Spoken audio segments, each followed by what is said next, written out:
यहाँ पे देखिएगा क्लास 10th का सब्जेक्ट इकोनॉमिक्स चैप्टर नंबर 3 है ना।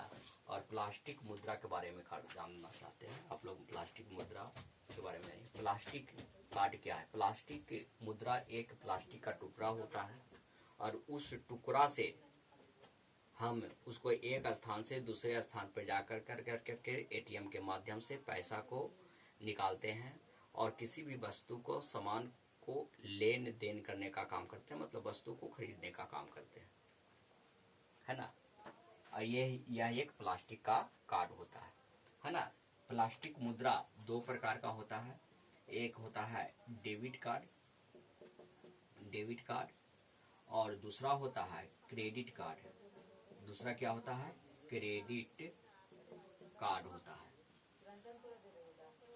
दूसरा क्या होता है? क्रेडिट कार्ड होता है। एक होता है डेबिट कार्ड, एक होता है क्रेडिट कार्ड, है ना। डेबिट कार्ड में क्या होता है इसके बारे में जान लीजिए। डेबिट कार्ड है ना, यह एक प्लास्टिक का मुद्रा है जिसको हम एटीएम और किसी भी वस्तु को खरीदने में, बड़े बड़े मॉल में, बड़े बड़े शॉपिंग हॉल में, है ना, सिनेमा घरों में और अनेक जगह इसका इस्तेमाल किया जाता है। क्रेडिट कार्ड का भी इस्तेमाल हम लोग करते हैं, है ना। यह दोनों डेबिट कार्ड और क्रेडिट कार्ड दोनों जो प्रोवाइड करता है वह बैंक, फिनेंशियल कंपनी और पोस्ट ऑफिस के माध्यम से यह दिया जाता है। ऐसे आप लोग जानते होंगे जनरली बैंक से ही दिया जाता है ना। लेकिन डेबिट और क्रेडिट कार्ड जो दिया जाता है वह फिनेंशियल कंपनी, उसके बाद आपको बैंक, पोस्ट ऑफिस, ये सारे के माध्यम से दिया जाता है ना। डेबिट कार्ड है क्या, इसके बारे में जानिए। डेबिट कार्ड के अंतर्गत कौन कौन सा कार्ड आते हैं? तो वीजा कार्ड आते हैं, स्मार्ट कार्ड आते हैं, मास्टर कार्ड आते हैं, ग्रीन कार्ड आते हैं, गोल्डन कार्ड आते हैं, है ना, सिल्वर कार्ड आते हैं, स्मार्ट कार्ड आते हैं, अनेक प्रकार का कार्ड आता है ना। लेकिन सभी कार्ड का जो वैल्यू है वह अलग अलग है। एटीएम कार्ड आते हैं, है ना। एटीएम कार्ड डेबिट कार्ड का ही पार्ट है। एटीएम कार्ड क्या है? एटीएम, और एटीएम का फुल फॉर्म क्या होता है? Automatic teller machine. क्या होता है? ऑटोमेटिक टेलर मशीन होता है ना। और जैसे ग्रीन कार्ड इसी के अंतर्गत आता है ना। गोल्डन कार्ड, है ना। उसके बाद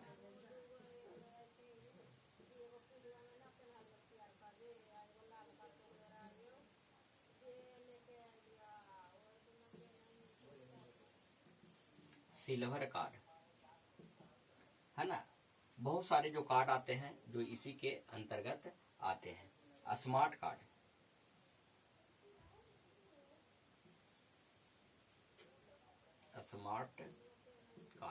ये सारे जो कार्ड आते हैं इसी के अंतर्गत आते हैं, है ना। और बाकी सारे कार्ड हैं लेकिन सभी कार्ड का अलग अलग। ग्रीन कार्ड, है ना। गोल्डन कार्ड के बारे में जानिए। गोल्डन कार्ड में एक निश्चित अमाउंट बैंक में रखना पड़ता है और जितना बड़ा शहर रहता है उतना ही ज़्यादा अमाउंट रखना पड़ता है। यदि छोटा शहर में रहते हैं तो अमाउंट कम रखना पड़ता है। अमाउंट का मतलब रुपया पैसा कम रखना पड़ता है ना।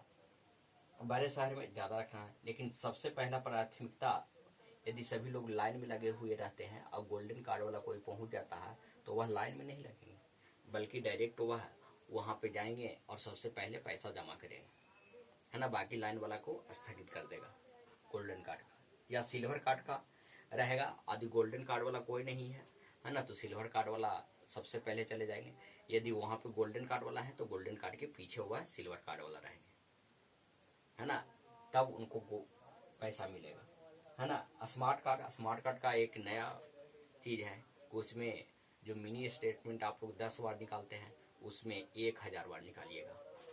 ग्रीन कार्ड मुख्य रूप से किसान लोगों को, हरियाणा में सबसे पहले इसको निकालने का काम किया था। हरियाणा सरकार किसानों को प्रोवाइड करने का काम किया था ग्रीन कार्ड, लेकिन सक्सेस नहीं किया, समझे ना। एटीएम कार्ड आप लोग जानते हैं। एटीएम कार्ड सभी लोगों के पास रहता है और यह बैंक, कंपनी, फिनेंशियल कंपनी और आपको पोस्ट ऑफिस भी प्रदान करता है ना। कंपनी जो एटीएम कार्ड प्रोवाइड करता है ना, कंपनी के माध्यम से COM, कंपनी के माध्यम से जो एटीएम कार्ड जो प्रोवाइड करता है वो व्हाइट एटीएम होता है। कैसा एटीएम होता है? व्हाइट कार्ड होता है, व्हाइट एटीएम होता है ना, व्हाइट एटीएम होता है। यह बड़े बड़े शहरों में एटीएम दिखेगा, सभी जगह एटीएम नहीं दिखेगा, है ना। जैसे पटना में दिखेगा, है ना, जितने भी मेट्रो शहर है, जहाँ पे नगर है, महानगर है, वह सभी जगह व्हाइट एटीएम देखने का काम किया जाएगा। उसके बाद आ जाते हैं क्रेडिट कार्ड के अंतर्गत, है ना।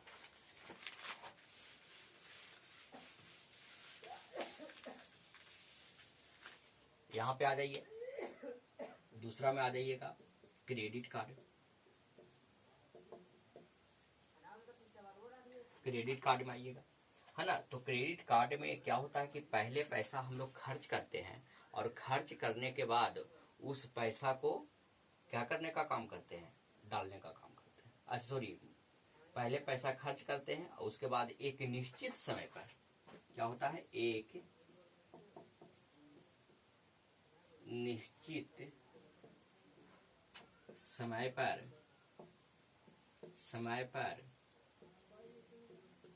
भुगतान करते हैं,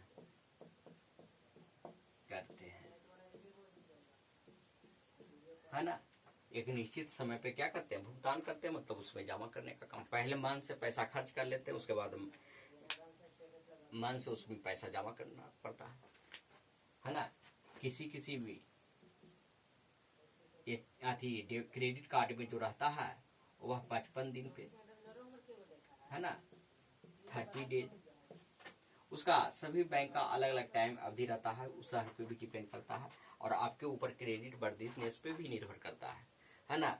और इसमें जो अमाउंट दिया जाता है वह 5,000 भी दिया जा सकता है या आपको 1 लाख भी दिया जाता है ना। वह आपके ऊपर विश्वास कितना, बैंक के आपके ऊपर विश्वास कितना है उतना आपको पैसा खर्च करने के लिए देगा। लेकिन समय रहते भर में उस पैसा को जमा कर दिए। यदि आप पैसा को जमा नहीं करिएगा तो उससे कहीं ज्यादा आपको, ब्याज से भी ज्यादा आपको पैसा भुगतान करना पड़ेगा। इसलिए बैंक भी नहीं बताने का काम करता है, मैसेज देने का काम नहीं करता है, क्योंकि उसको फायदा होगा, मोटा फायदा होगा। इसलिए यदि आप समय पे जमा करते हैं तो उसमें 1 भी रुपया का ब्याज नहीं लगेगा, है ना। हम डेबिट कार्ड और क्रेडिट कार्ड को समझने के लिए एक दूसरे प्रकार से हम समझने का प्रयास करते हैं। डेबिट और क्रेडिट कार्ड के दूसरे प्रकार से हम समझने का फिर से प्रयास करते हैं कि जिसके चलते सभी लोगों को आसानी से समझ में आ जाए, है ना। यहाँ से फिर से देख लीजिए, है ना, दोनों में प्लास्टिक कार्ड है ना। आप लोग एटीएम देख चुके हैं, क्रेडिट कार्ड भले कि नहीं देखे हैं, है ना। दोनों का सेम रहता है, एक क्रेडिट कार्ड रहता है, एक डेबिट कार्ड रहता है, दोनों बैंकिंग प्रोवाइड करता है ना।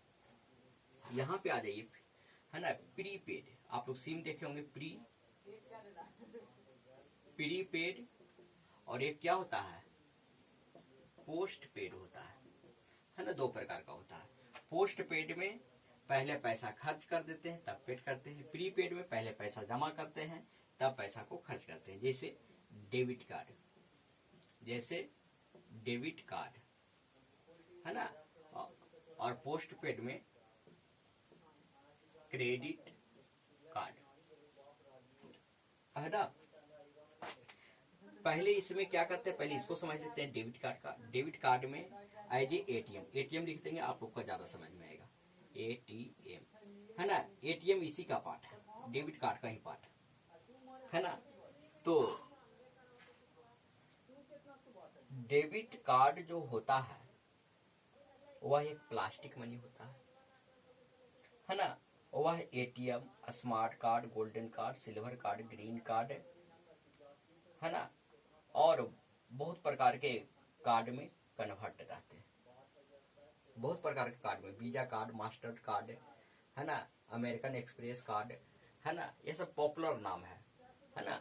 तो ये सब में कन्वर्ट रहते हैं। लेकिन इसमें पहले पैसा, आप लोग जानते होंगे कि बैंक में अकाउंट में पैसा पहले जमा करते हैं, उसके बाद पैसा को क्या करते हैं? खर्च करते हैं। हम लोग के पास सिम जो होता है, प्रीपेड सिम होता है, है ना। दोनों को यदि कंसेप्ट समझ जाइएगा तो आसानी से हो जाएगा, है ना। प्रीपेड हम लोग का जितना भी मोबाइल हम लोगों के पास रहता है वो सभी को प्रीपेड होता है। पहले हम बैलेंस भराते हैं, उसके बाद खर्च करते हैं। उसी प्रकार से एटीएम में क्या करते हैं, पहले हम बैलेंस डालते हैं अकाउंट में जाकर के, तब हम खर्च करते हैं।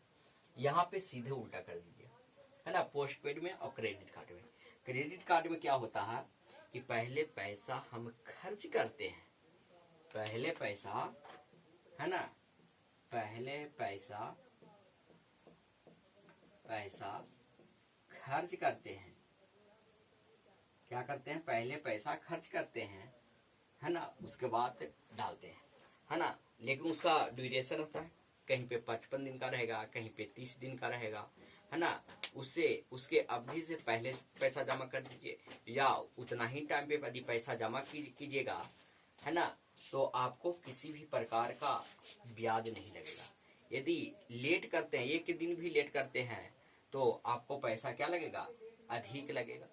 आपको पैसा क्या लगेगा, अधिक लगेगा। इसलिए क्रेडिट कार्ड में पहले पैसा खर्च करना होता है, उसके बाद जितना पैसा आप खर्च किए उतना पैसा, हाँ, उसमें भी अमाउंट जो रहता है वो एक निश्चित अमाउंट तक ही खर्च कर सकते हैं।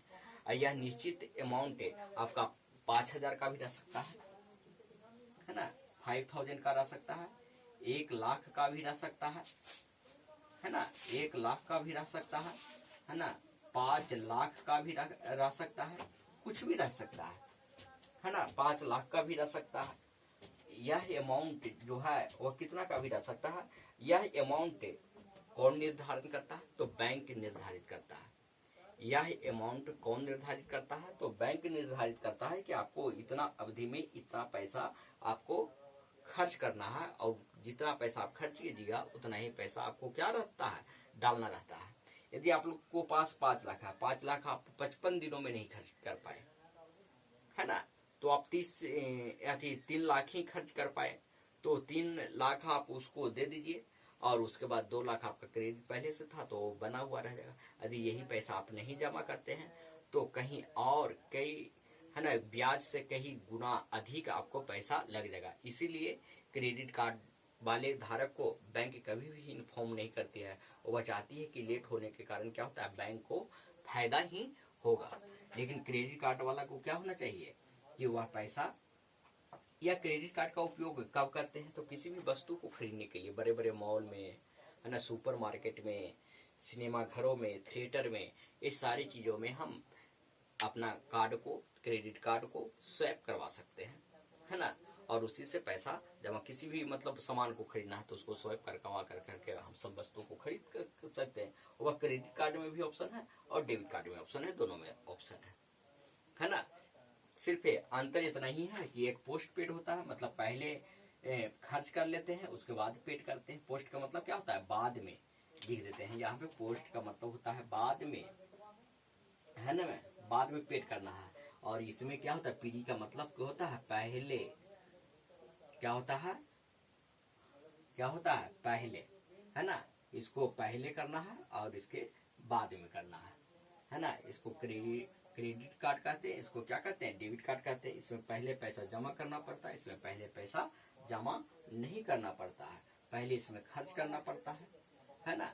ये सारी अंतर है। और इसका एक लिमिट समय रहता है ना, कहीं कहीं 30 दिन में होता है, 30 दिन में होता है, कहीं कहीं 55 दिन में होता है, 55 डेज में होता है ना। वह डिपेंड करता है कि मतलब कितना का, मतलब आपको बैंक आपको सुविधा दिया है, कितना दिन का दिया है, उसके हिसाब से आप इसको इस्तेमाल कर सकते हैं, है ना।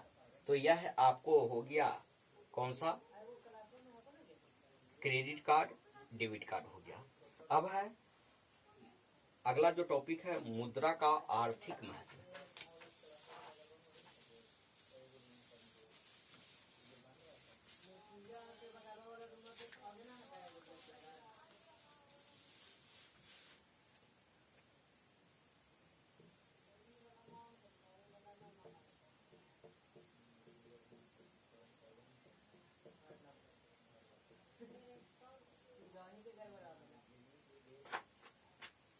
मुद्रा का आर्थिक महत्व, है ना, इसके बारे में पढ़ेंगे। है ना। तो मुद्रा का जो आर्थिक महत्व है वह बहुत है। वर्तमान समय मुद्रा के बिना किसी भी कार्य को करना संभव नहीं है ना। सबसे पहले किसी भी वस्तु को क्रय विक्रय करने के लिए हमको मुद्रा का ही आवश्यकता होती है ना। जिस समय वस्तु विनिमय प्रणाली था उस समय मुद्रा नहीं था, तो लोगों को वस्तु को बेचने खरीदने में काफी ज्यादा कठिनाई का सामना करना पड़ता था। इसलिए वर्तमान समय में मुद्रा का काफी महत्व है। और इसको महत्व बढ़ने के कारण क्या हो गया, उस समय गोल्डन का सिक्का चलता था, सिल्वर का सिक्का चलता था, उसमें भी लोगों को काफी ज्यादा कठिनाई का सामना करना पड़ा, तो है ना। तो उसके बाद क्या हुआ, सांकेतिक मुद्रा का प्रचलन हुआ, है ना। सरकार के द्वारा और आरबीआई के द्वारा उसका वैल्यू तय कर दिया जाता है, बल्कि एक छोटा सा कुछ सिक्का टुकड़ा होगा, उसका वैल्यू एक रहेगा और उस वैल्यू पर ही पूरा देश को मान्य होता है ना। एक जैसे 100 रुपया का नोट है, क्या 100 रुपया का नोट बनाने में 100 रुपया खर्च होता है? नहीं होता। 100 रुपया से काफी कम खर्च होता होगा, है ना। लगभग 10 रुपया के आसपास में 100 रुपया के नोट बनाने में खर्च होता है। यदि 10 रुपया खर्च होता है तो 90 रुपया तो फ्री हो रहा है ना। तो वैसे मुद्रा को हम सांकेतिक मुद्रा कहते हैं। और सांकेतिक मुद्रा का प्रचलन करने वाला भारत में पहला जो व्यक्ति था वह मोहम्मद बिन तुगलक था, जो दिल्ली सल्तनत का राजा हुआ करता था, है ना। दिल्ली सल्तनत का एमबीटी जो था, उसको वहाँ की जो जनता जो था वह काफी ज्यादा चिढ़ा हुआ रहता था। कोई भी योजना लेकर के आता था, वह उसका योजना जो था वह फेल कर जाता था, और फेल कर जाने के कारण क्या होता था, उसका योजना सफल नहीं कर पाता था। और यदि वह योजना में सफलता प्राप्त नहीं करता था तो वहाँ का जो प्रजा था वह काफी ज्यादा राजा से नाराज रहता था, दुखी रहता था। और सबसे पहले सांकेतिक मुद्रा का प्रचलन उसने कर दिया, लेकिन उस समय सांकेतिक मुद्रा का प्रचलन भारत में नहीं था और उसका काफी ज्यादा आलोचना किया गया। एमबीटी का मतलब मोहम्मद बिन तुगलक का काफी ज्यादा आलोचना किया गया, है ना। लेकिन वह एक गणितज्ञ थे, एक वैज्ञानिक थे भी, है ना। क्योंकि उनका योजना जितना भी लाया गया वह सभी फ्लॉप कर गया, है ना। मुद्रा का आर्थिक महत्व के बारे में आप जानिएगा, है ना। तो इसके बारे में सामाजिक अर्थव्यवस्था, पूंजीवादी अर्थव्यवस्था और मिश्रित अर्थव्यवस्था को भी पुनः आपको पढ़ना पड़ेगा। सबसे पहले आ जाते हैं सामाजिक अर्थव्यवस्था क्या होता है।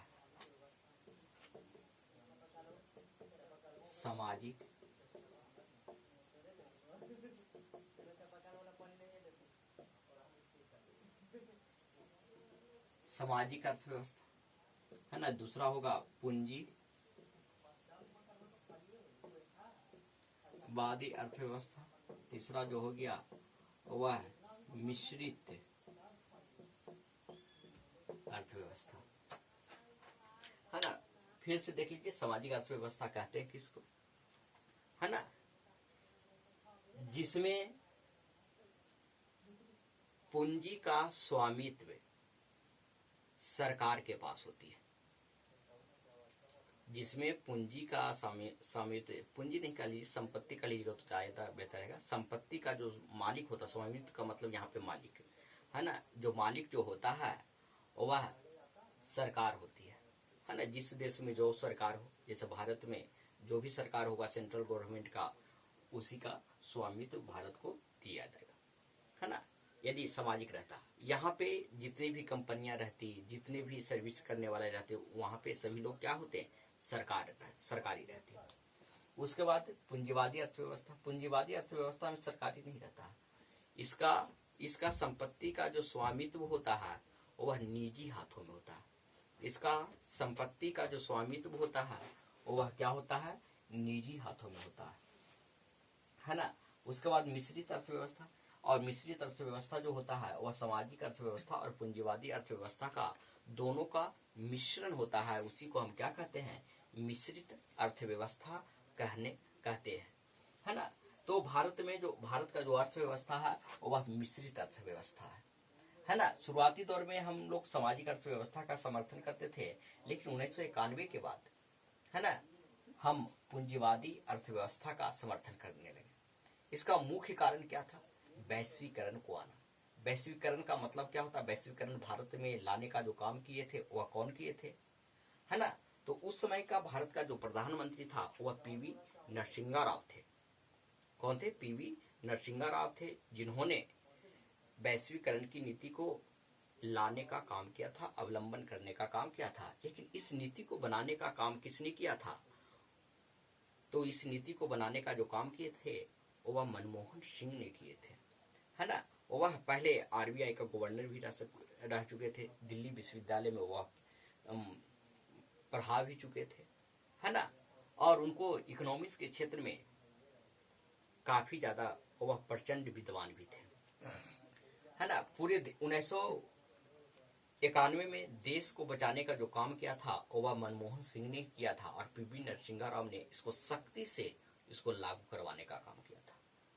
उसी समय से हमारी जो अर्थव्यवस्था है वह धीरे धीरे पूंजीवादी अर्थव्यवस्था में बदलते जा रहा है, और हम लोग रेलवे को भी अब प्राइवेटाइजेशन कर रहे हैं, है ना। और मनमोहन जी ने उसमें 3 ही शब्द दिया था, है ना। वह कौन सा शब्द था, वैश्वीकरण, निजीकरण और उदारीकरण। इसीलिए सभी संस्थाओं को निजीकरण किया जा रहा है, समझे ना। वह नीति मनमोहन सरकार का ही लाया हुआ है ना। क्योंकि पूंजीवादी अर्थव्यवस्था अमेरिका में है, ब्रिटेन में है, फ्रांस में है ना, ये सारे देशों में है ना। और वह देश काफी तीव्र गति से विकास किया गया, जिसके कारण भारत में 1989 ईस्वी में 1989 से लेकर के 1991 ईस्वी में भारत की जो दयनीय स्थिति था वह काफी ज्यादा खराब था। उस समय भारत का 4900 क्विंटल जो सोना था वह हम यूके के दे दिए थे, मतलब ब्रिटेन के, यूनाइटेड किंगडम ब्रिटेन को हम दे दिए थे। और देने के बाद हमको कोई भी लोन देने वाला नहीं था। उस समय भारत में चुनाव था, और चुनाव रहने के कारण क्या हुआ कि मतलब चुनाव में काफी ज्यादा पैसा खर्च होता है। हम लोग के यहाँ चुनाव करवाने के लिए पैसा नहीं था, तो हम गोल्ड रख दिए थे, और गोल्ड रखने के बाद हमको ब्रिटेन ने पैसा दिया था। उस समय हमको कोई नहीं चाहता था, हम पाकिस्तान से भी ज्यादा पिछड़ गए थे। उसी समय भारत में वित्तीय आपात की स्थिति बन गया था, लेकिन वित्तीय आपातकाल लागू नहीं हुआ था। और आपातकाल भी 3 प्रकार का होता है। एक वित्तीय आपातकाल होता है, राष्ट्रपति शासन लागू होता है, और एक जो होता है किसी क्षेत्र में आपातकाल की घोषणा कर देना, है ना। तो हमारे यहाँ जो वित्तीय आपात अभी तक लागू नहीं हुआ, बाकी सारे राष्ट्रपति शासन लागू हो गया है ना। तो ये सब लागू हो गया, लेकिन वित्तीय आपातकाल लागू नहीं हुआ है अभी तक, है ना। हमारा स्थिति उतना दयनीय अभी तक नहीं किया। वित्तीय आपातकाल में सभी जितने भी सरकारी कर्मचारी हैं वह सभी का वेतन कटेगा, जितने भी सरकारी कंपनी भी है उनको भी वेतन कटेगा, है ना। सरकारी क्षेत्र में जो भी है उनका भी वेतन कटेगा, है ना। लेकिन उसको स्थिति को 60 दिन के भीतर में ही सुधार लेने का काम किया जाएगा। यदि नहीं सुधरता है तो उसके लिए फिर आगे हमारे संविधान में भी संशोधन करने की आवश्यकता है। तो मनमोहन सिंह के बारे में फिर से चलते हैं। मनमोहन सिंह ने 3 शब्द दिया था, वैश्वीकरण, निजीकरण और उदारीकरण, है ना। जिसके उदारीकरण के लाने से क्या होता है कि लोगों को बिजनेस करने में लाइसेंस की आवश्यकता नहीं होता है ना। कोई भी व्यक्ति आराम से कोई भी दुकान को खोल सकता है, उसके लिए लाइसेंस की आवश्यकता नहीं होता। पहले था कि लाइसेंस लेना रहता था, और लाइसेंस इतना ज्यादा मतलब करप्शन था भारत में, इसके चलते लाइसेंस मिल नहीं पाता था। जो भी सरकारी कर्मचारी हुआ करते थे वह लाइसेंस देने में काफी ज्यादा बाधाएं उत्पन्न हो जाती थी, जिसके चलते हमारा देश विकास नहीं कर रहा था। और मनमोहन सिंह ने मात्र 3 ही शब्द दिया था, और उसके चलते मतलब हमारा देश तीव्र गति से विकास किया, है ना। उसमें था सिस्टम था, है ना। उसका इंग्लिश में ग्लोबलाइजेशन, प्राइवेटाइजेशन एंड लिबरलाइजेशन, ये 3 शब्द देकर के ही भारत को बचाने का काम किया था। और 1991 से लेकर करके अभी तक में हमारा जो आर्थिक स्थिति है दिन प्रतिदिन बेहतर ही होते गया। और मनमोहन सरकार में तो हमारा जो एक बार का जो जीडीपी है ना, क्या जीडीपी जो है वह 8.1 चला गया था, है ना, जो हमारे लिए सबसे मैक्सिमम हुआ करता था, है ना। लग रहा था कि जिस स्पीड में हमारा जीडीपी बढ़ रहा था उस स्पीड में लग रहा था कि हमारा डबल डिजिट में जीडीपी चल जाएगा, लेकिन नहीं गया। इसके बाद फिर धीरे धीरे डिमोशन पे चला गया। आज के वर्तमान समय में लगभग 4.5 है % हो गया है, लेकिन कोरोना वायरस के आ जाने के कारण हमारा जीडीपी और ज़्यादा नीचे की ओर, डाउनवर्ड की ओर चला गया है। उसके बाद मिश्रित अर्थव्यवस्था में आ जाइए, है ना। तो शुरुआती तौर में तो हम समाजवादी अर्थव्यवस्था चल रहे थे, उसके बाद फिर अभी पूंजीवादी अर्थव्यवस्था चल रहे थे। इसीलिए सभी चीज़ों को हम प्राइवेटाइजेशन कर रहे हैं, सभी चीज़ को। वह नीति 1991 में ही लागू कर दिया गया था और धीरे धीरे उस समय कहा गया था कि 5 क्षेत्रों में निजीकरण नहीं किया जाएगा, लेकिन उसमें एक रेलवे भी था। लेकिन रेलवे में वर्तमान समय में भी निजीकरण किया जा रहा है। तो आज तक इतना ही तक, और उसके बाद फिर अगले क्लास में चलेंगे। आप लोग आराम से पढ़ते जाइए, है ना। Thank you very much.